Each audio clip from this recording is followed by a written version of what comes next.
President Bola Tinubu and the Speaker of the House of Representatives, Right Honorable Abbas Tajudeen, have emphasized the need for a multi-pronged approach to tackling Nigeria's evolving security challenges.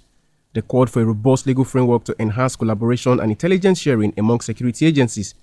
Both leaders made these remarks during a one-day legislative dialogue on constitutional review and national security architecture organized by the House Committee on Constitutional Review in collaboration with the Office of the National Security Advisor.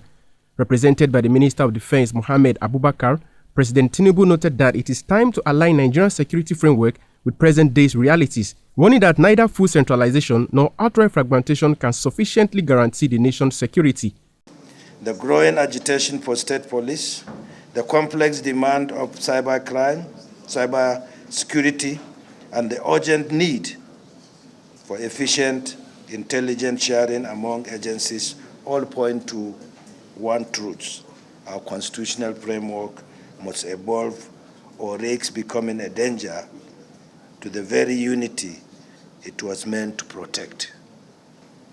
Security in the 21st century is cooperative, non-competitive.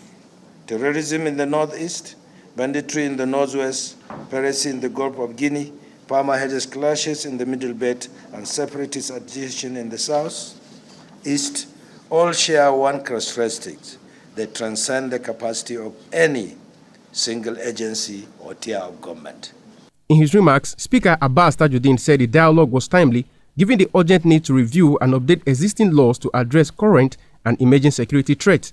He said Nigeria's complex security landscape demands strategies that are multidimensional, inclusive, technology-driven, and adaptable, anchored in a solid legal and institutional framework. He highlighted the prevalence of terrorism, banditry, piracy, militancy, and oil theft across regions, stressing that the House is committed to taking practical legislative steps beyond motions and bills to support the government's anti-security efforts. The theme of this dialogue highlights the urgent need to review existing laws, close and streamline overlapping, and enact new ones to strengthen and reposition our security architecture to be able to confront existing and emerging security challenges that now threaten our nation. The complex and dynamic nature of these security challenges demand new approaches and strategies that are multidimensional, adaptable, inclusive, and technology-driven. However, these approaches and strategies must be backed by legal and institutional frameworks that would ensure enhanced capacity, capability, and competence for overall effectiveness. In his remarks, Deputy Speaker and Chairman of the Constitutional Review Committee, Right Honorable Benjamin Kalu, described the dialogue as a necessary diagnostic process. He said previous legislation on security was often developed without adequate input from those directly involved in frontline operations. Today's dialogue aims to achieve the following. Number one, advance the ongoing constitutional review process focusing on security and policing reforms. Number two, facilitate interagency collaboration for a unified approach to national security. Number three, discuss and refine legislative proposals, particularly those on state policing and intelligence coordination. Number four, enhance border security strategies and promote regional stability, encourage robust public engagement and stakeholder input. Also speaking, Chief of Defense Staff General Christopher Musa also called for urgent legal and constitutional reforms to address emerging threats like cyber warfare, hybrid threats, and insurgency. He described the current legal framework as increasingly adequate and highlighted operational ambiguities such as unclear command authority and detention procedures that hamper effectiveness during internal operations. When you are fighting internal insecurity, citizenship mobilization is at the center of your success. You must mobilize your citizens. Because everybody must not see this as an APC problem. Nobody must see this as President Bola Ahmed Tinubu's problem.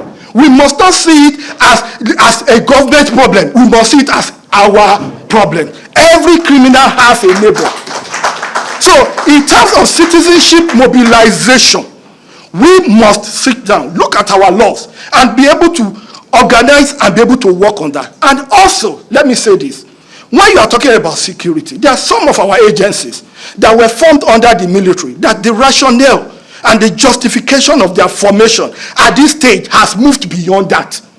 We cannot continue to service agencies that are not meeting our needs in the 21st century. National Security Advisor Nuhu Ribadu said security and constitutional order are deeply intertwined.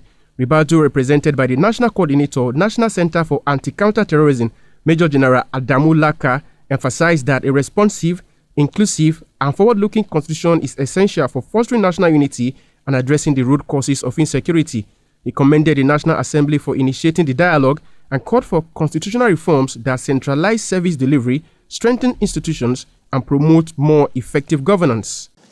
It is only through inclusive, consultative, and transparent processes such as this that we can truly build a constitution that strengthens our federation and enhances our national security.